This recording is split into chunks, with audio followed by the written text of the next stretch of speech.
المعصره ديالها تكون معاك جي 7 اقرب السفلى جي 7 على طريق مراكش. الله يعطيك الصحه.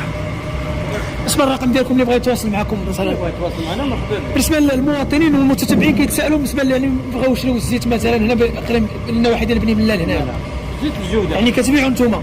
كتبيعوا كطحنوا؟ كنبيعوا تنطحنوا وداك الزيت ديال الجوده. الله يعطيكم الصحه. برومي كاليتي. شنو كتقول الاخوان اللي بغا يلتحق يعني يجي عندكم هنا؟ يجي عندنا حنا مرحبا به. بالنسبه لرقم الهاتف اللي بغا يتواصل 23 85 99 99.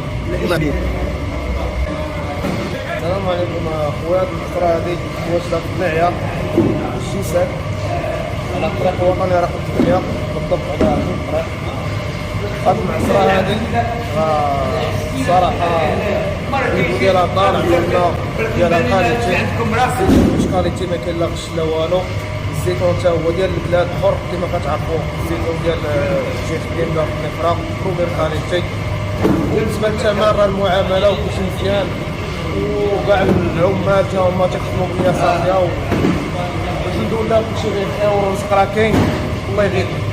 وبالنسبه للكميان راه كيجي كيشوف كلشي بعينيه، تيعبر معاه تيعبر الزيت ديالو تيعبر الزيتون ديالو كلشي كيديرو بيديه وتيمشي راضي.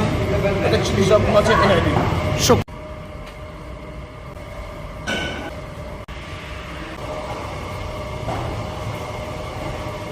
دايره الجمعيه